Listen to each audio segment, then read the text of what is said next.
Magandang umaga po sa inyong lahat. Doon din sa online, good morning. Nung nakaraan, na-speaker si kapatid na Tupay. Nung nag-share ako sa Lord's Supper, nadaanan ko yung mensahe niya, yung mga talata. Ngayon naman, ako mag-i-speak, sinagasaan naman lahat yung talata akong dadaanan.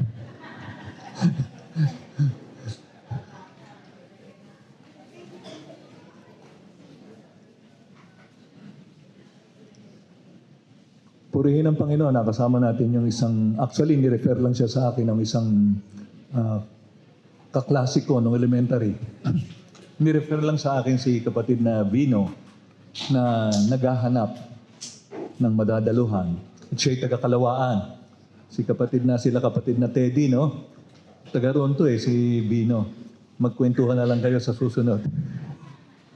At purihin din ang Panginoon doon sa mga kasama natin dito, lalo na nasaan si Kapipo?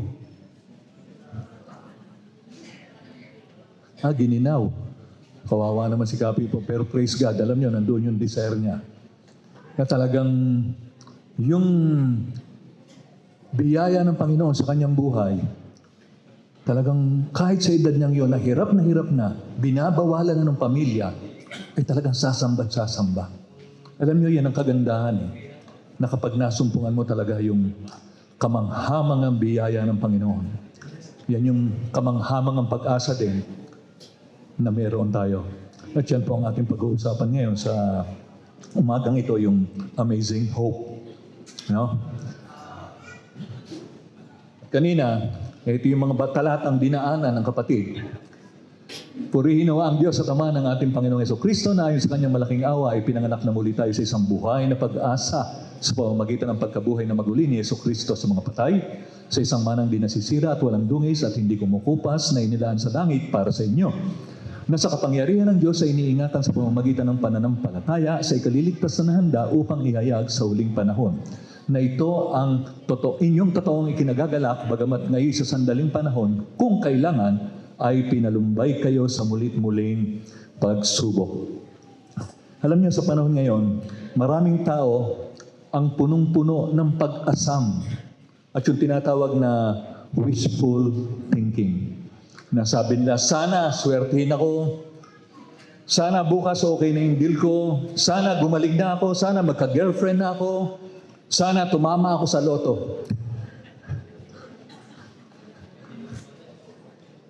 Alam nyo, mag-ingat tayo sa ating inihiling. Baka yan, pag yan natupad, baka hindi nyo kayang dalhin. Nakita nyo yung mga taga-DP, yung balitang-balita, sa dami nung limpak-limpak na salapi, punong-puno ng basura yung kanilang opisina at yung kanilang mga tahanan. Saan natagpuan? Nasa kasino. Hindi na nila makontain yung kayamanan. Saan sila nagtutungo ngayon? Pasarap sa buhay. Sugal, bisyo, yan ang kinahihinatnan. Kaya mahirap yan, yung ganyan. Alam niyo po, ang biblical hope, hindi po yan sana. Hindi maybe, I hope. Hindi po. Hindi rin swerte dahil sa swerte. Alam niyo po, ang amazing hope, yan po ay may katiyakan. May kasiguruhan. Sabi nga ni Peter na tayo raw ipinanganak na muli sa isang buhay na pag-asa. Yung pag-asang yan, hindi po yan baka. Sabi buhay. Kasi bakit ito sinabi ni Peter? Bakit sinasabing ito'y buhay? Kasi po yan, hindi po yan nakadepende sa swerte, kundi sa katotohanan na tayo na sumampalataya kay Kristo ay nakaangkla mismo sa ating tagapagligtas na nabuhay na maguli. Pero bago po tayo magpatuloy, tayo muna po ay dumulog sa panalangin. Panginoon, sa iyo na namin nihabilin ang aming pag-uusapan sa umagang ito.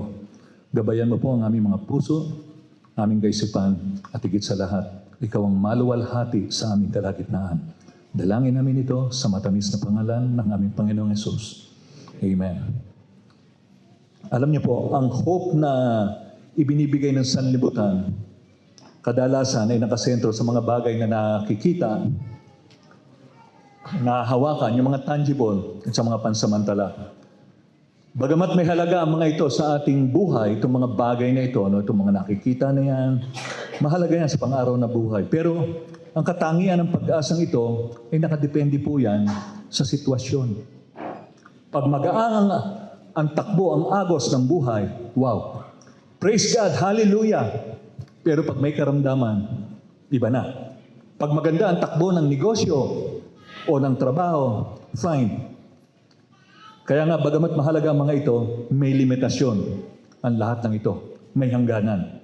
Kasi pag galing sa sanlibutan, lahat ng bagay sa sanlibutan, temporary. Yung pera na yan, nauubos. Yung lakas natin, humihina. Yung technology nga, mapapansin ninyo. Pabago ng pabago. Yung iPhone na nga lang ngayon, nasa 70 na. Di ba? Yung conditional, ang mga sa buhay na ito, ang nangyayari, madalas nakatipende dito sa swerte. Kaya pag medyo maganda nga yung takbo ng buhay, sasabihin mo, okay lang. Conditional kasi yan paano kung wala?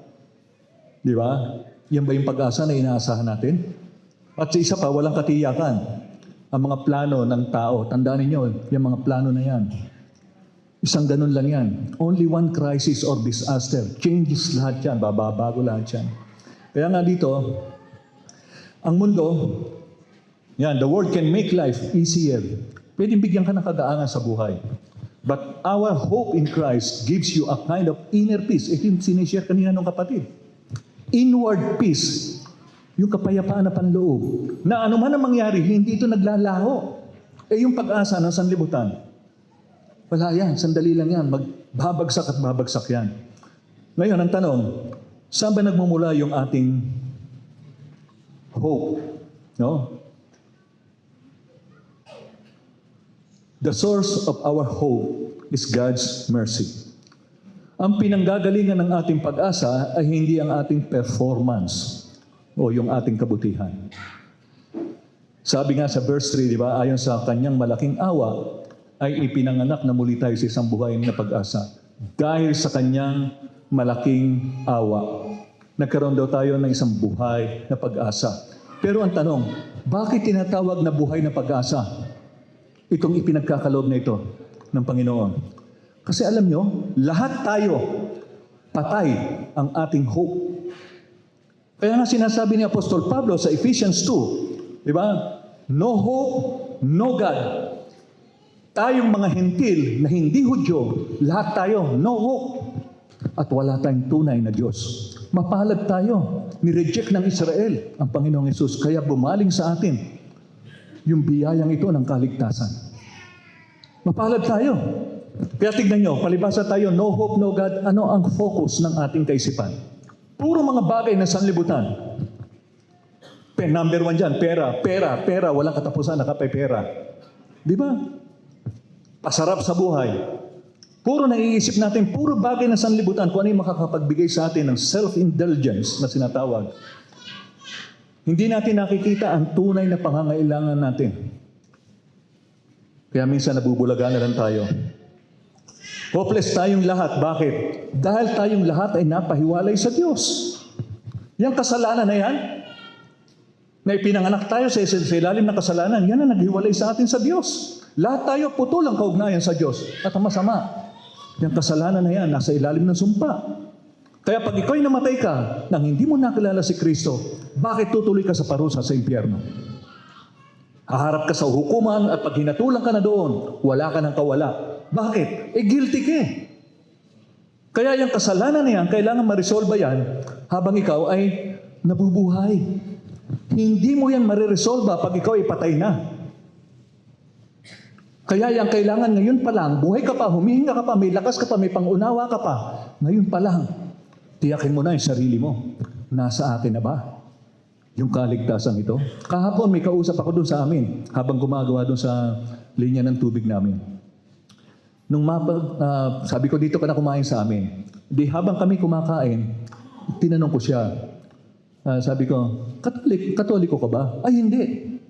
Iglesia ako, sabi niya ganon. Pero naniniwala ka naman na si Kristo ay tagapagligtas. Ay, oo. Hindi ko na sinabi kung si Kristo ay Diyos o tao. Kung sabi ko sa kanya, naniniwala ka ba na si Kristo ay tagapagligtas? Oo. Naligtas ka na ba? Ay hindi, walang nakakaalam yan. Pero alam mo ba na mayroong pangako ang Panginoong Jesus? Hanggang sinare ko sa kanya yung John 3:16. Alam niyo, habang sinishare ko siya, hindi pa pala siya nakakarinig sa ibang grupo, maging sa Christian. Dahil siya lumaki doon sa religion na yon. At medyo, tapos ngayon, kumbaga, deactivated na siya, hindi na siya tumadalo. Wala naman siya ibang dinadaluhan. Kaya nagulat siya, nung isinare ko yung John 3:16, doon niya lang napansin, meron palang buhay na walang hanggan na ipinapangako ang Panginoon. At sabi ko sa kanya, kailan matatamo ang buhay na walang hanggan? Pagpatay ka na ba? Hindi. Pag sumampalataya ka, makakamit mo yung buhay na walang hanggan. Nagulat siya. Sabi ko, hindi ka na mapapahamak. Nakatingin lang siya sa akin. Kaya nga nung matapos na yun, sabi ko, huwag mong palampasin ang oras na ito o ang araw na ito na hindi mo kausapin si Jesus. Hingin mo yung kapatawaran ng iyong kasalanan. Dahil pag hindi mo nahingi ng tawad dyan, wala nang chance pag ikaw ay namatay. Hindi mo na yan mapagsisisihan sa kabilang buhay.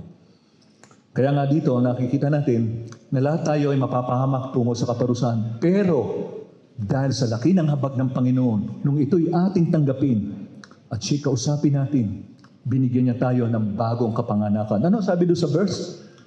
Ipinanganak na muli tayo sa isang buhay na pag-asa. Alam niyo, hindi dahil dumadalo ka sa isang born-again group, born-again ka na. Hindi dahil ikaw ay nabaptize sa isang born-again group, born-again ka na. Yung isang halimbawa na narinig ko, sabi niya, hindi ko kumakain ka sa Italian restaurant, Italiano ka. Hindi ko kumakain ka ng Indian food o Mexican food, Mexicano ka. Alam niyo, mahalaga po ito. Ang sabi kasi mismo ng Panginoong Jesus, you must be born again. Kaya dito nilinaw ni Apostol Pedro yan Nang kayo'y ma-born again, nagkaroon kayo ng buhay na pag-asa. At paano ba ang maging born again? Paano ito? Anong sabi sa John 1:12? Dadapwat ang lahat ng sa kanya'y nagsitanggap. Ibig sabihin, kinausap mo siya. Personal. Nagsisi ka na yung kasalanan. Sinampalatayanan mo siya. Tinanggap mo siya bilang Panginoon at tagapagligtas. Ano sabi? Lahat ng sa kanya'y nagsitanggap ay pinagkalooban niya sila ng karapatang maging mga anak ng Diyos. Sa makatwid bagay, ang mga nagsisisampalataya sa kanyang pangalan. Sa oras na tinanggap mo siya, yung dati hiwalay ang iyong kaugnayan, putol, ngayon dinugtong na, at ngayon pamilya ka na ng Diyos. Doon ka pa lamang magiging anak ng Diyos. Kaya yung nag-aakala na ang lahat ng tao anak ng Diyos, kasinungalingan po yan. Para ikaw ay maging anak ka ng Diyos kapag tinanggap mo si Kristo.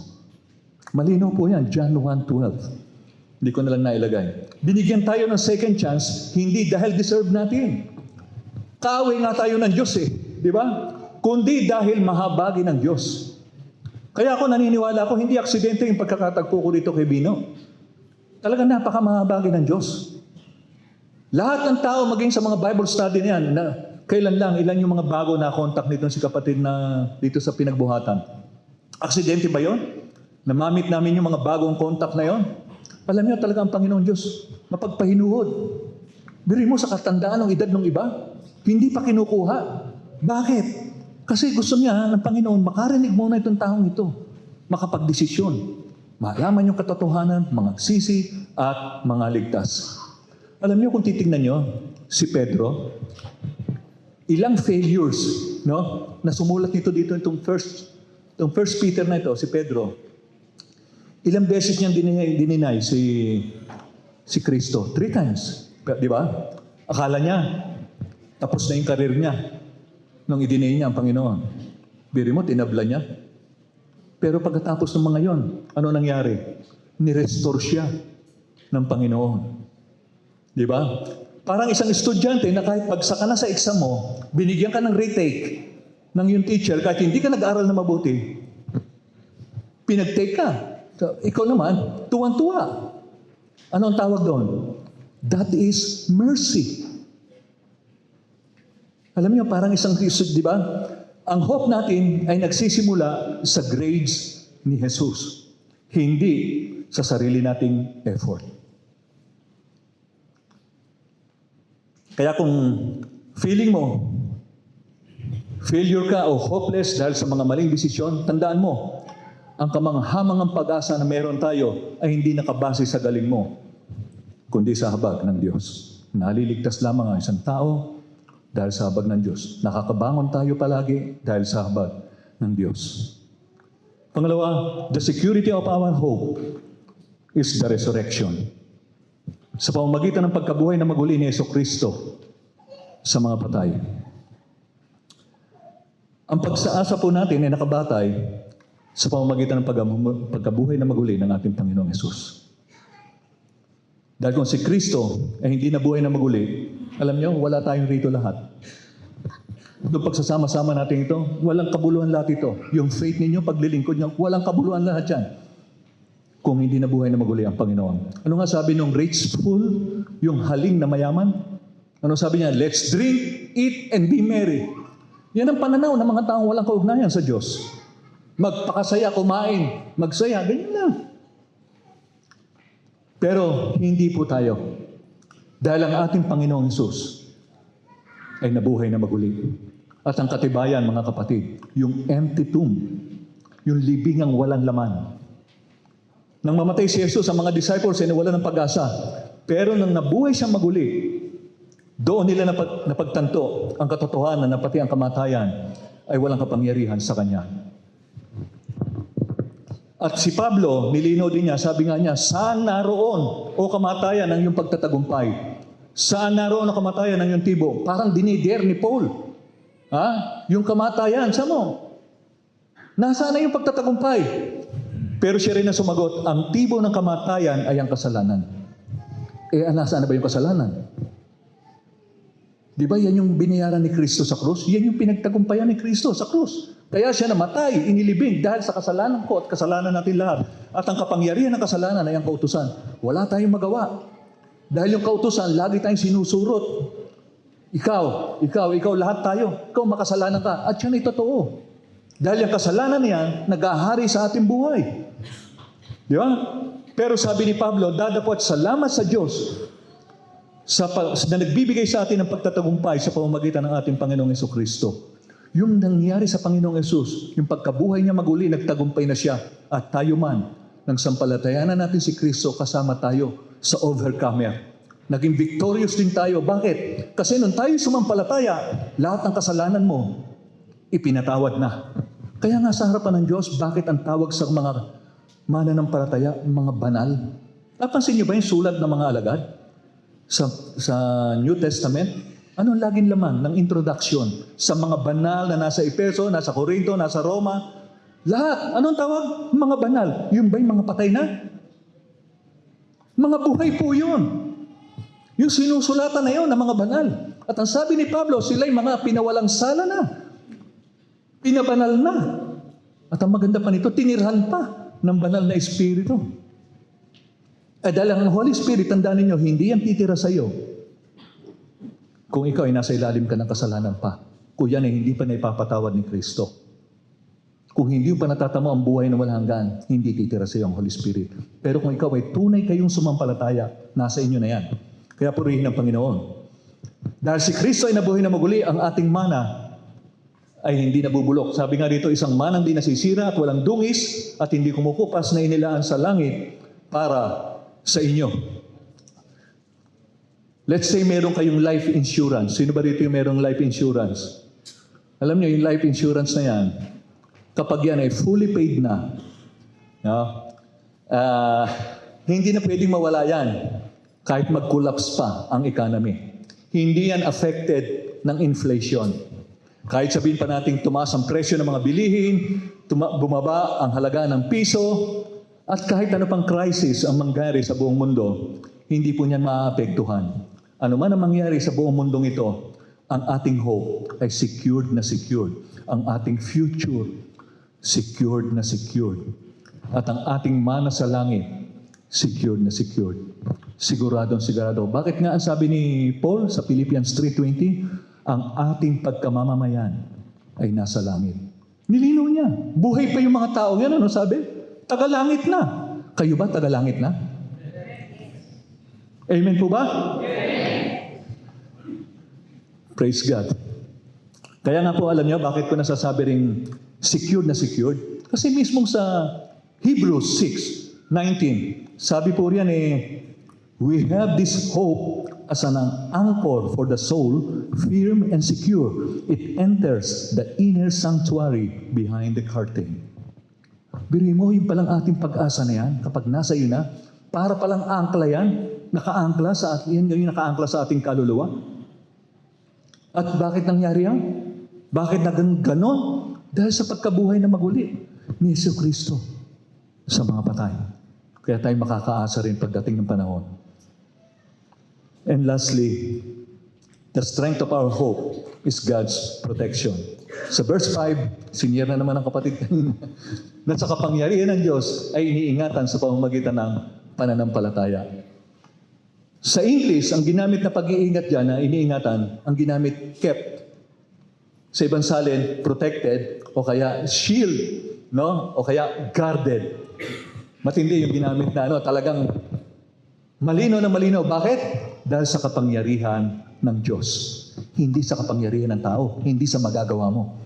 Alam niyo, yung mga nagsasi, hindi naniniwala doon sa tinatawag na once saved, always saved.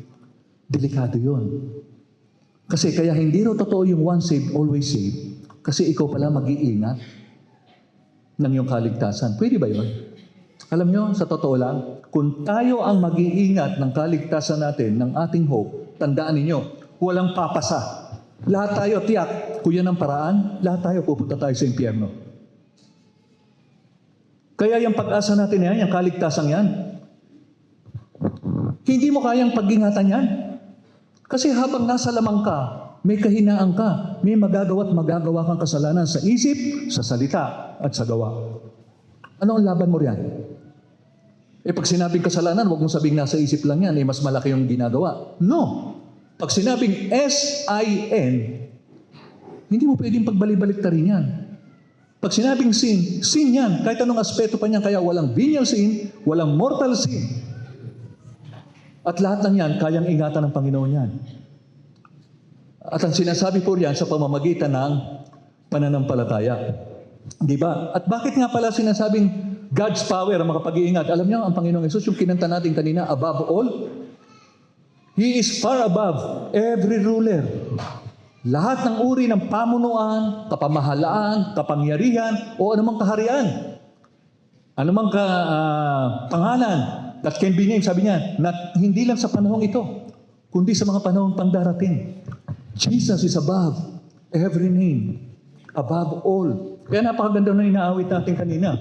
Alam niyo, pag itong katotohanan ito, alam na alam mo, sabi niya na ito ang inyong totoong ikinagagalak.